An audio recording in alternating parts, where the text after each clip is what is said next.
Magandang umaga mula sa Pag-asa Weather Forecasting Center. Ito na ang ating update sa binabantayan nating bagyong Hana.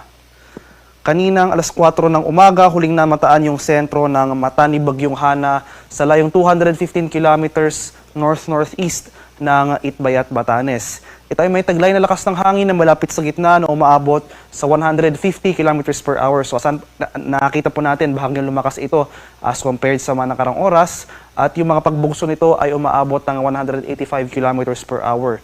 Patuloy itong gumagalaw pakanluran sa bilis na 20 kilometers per hour. At makikita natin dito sa ating latest satellite images na itong rain bands ni bagyong Hana ay nahahagip na o nagdudulot na ng mga pag-ulan sa hilagang bahagi ng extreme northern Luzon sa mga isla ng Batanes at Babuyan. Samantala, ito namang southwest monsoon o hanging habagat na pinapairal o hinahatak nitong si bagyong Hana ang nagpapaulan sa buong Luzon at itong area ng Western Visayas.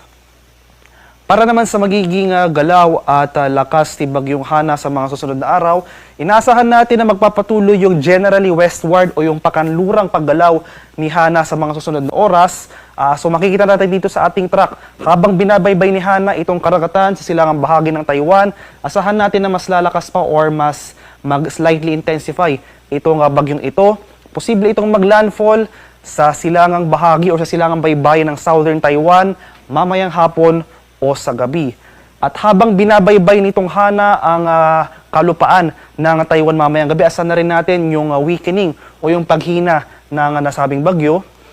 At posible itong mag-emerge or lumabas ng Taiwan area. So posible rin na itong makalabas ng ating Philippine area of responsibility mamayang gabi or bukas ng madaling araw. At makikita rin natin dito sa ating track habang nasa labas na ito ng ating PAR, dito sa bahagi ng Taiwan Strait, severe tropical storm na lamang siya.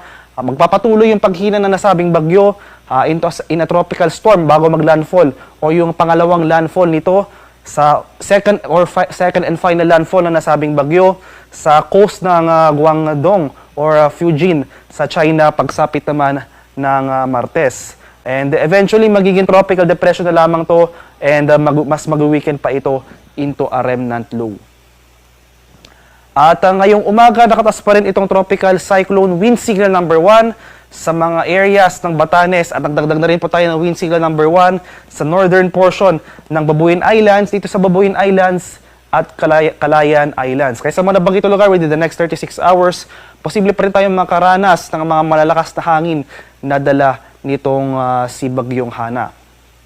Para naman sa mga malalakas na pag-ulan yung heavy rainfall na dala ng bagyo, ngayong umaga hanggang or for the next 24 hours, 50 to 100 millimeters o yung moderate to heavy rains ang posible nating maranasan sa bahagi ng Batanes.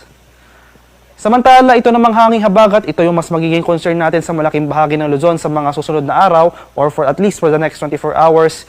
Itong southwest monsoon na pinapairal ni bagyong Hana magdudulot ng heavy rainfall sa malaking bahagi ng Luzon at Western Visayas, particular na. So ngayong araw for the next 24 hours sa mga areas ng Metro Manila, Abra, Benguet, Tarlac, sa bahagi ng Nueva Ecija, Pampanga, Bulacan, Rizal, Cavite at Batangas, makaranas po tayo ng 50 to 100 millimeters sa pag-ulan. So ito po yung katamtaman hanggang sa malalakas sa pag-ulan na dala ng habagat.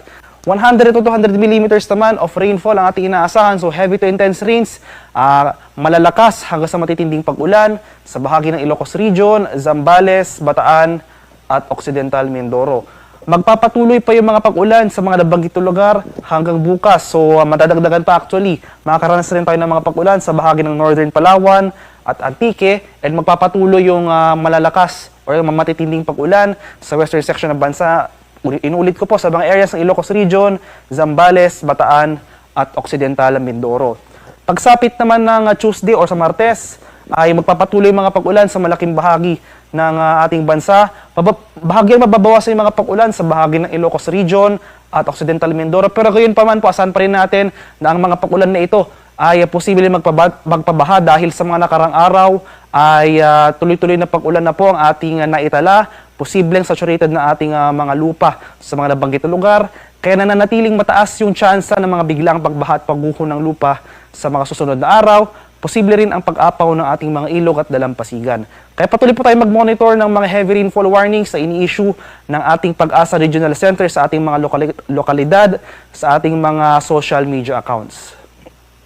Sa mga malalakas na hangin o yung mga severe winds na dala ni Bagyong Hana, since may nakataas po tayong wind signal number 1, asahan po natin, especially sa mga areas na malapit sa baybayin at sa mga kabundukan o yung mga coastal and mountainous areas, ang mas malalakas sa bugso ng hangin na dala ng bagyo. So minimal to minor impacts yung posibleng maranasan sa mga areas kung saan nakataas ang wind signal number 1, kaya maging handa at alerto po tayo sa mga banta ng bagyong ito.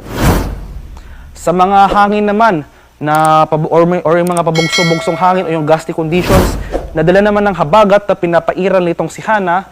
So ngayon pa lamang, patuloy tayong makakaranas ng mga gusty conditions na dala ng habagat sa areas ng Babuyan Islands, Ilocos Region, Cordillera, Nueva Vizcaya, Zambales, Pampanga, sa bahagi ng Bataan, Aurora, Bulacan, Metro Manila, Calabarzon, Mimaropa, Bicol Region, Western Visayas at ang northern portion ng Eastern Visayas. Magpapatuloy pa yung mga malalakas na bugso ng hangin hanggang bukas at pagsapit ng Martes ay bahaging mababawasan yung mga areas na makakaranas ng malalakas na bugso ng hangin. So sa Tuesday, ito na lamang yung mga areas na makakaranas ng hangin o yung mga malalakas na hangin sa mga areas ng Batanes, Babuyan Islands, Ilocos Region, Zambales, Bataan, Cavite, northern portion ng Quezon, Lubang Island, Romblon at Kalayaan Islands.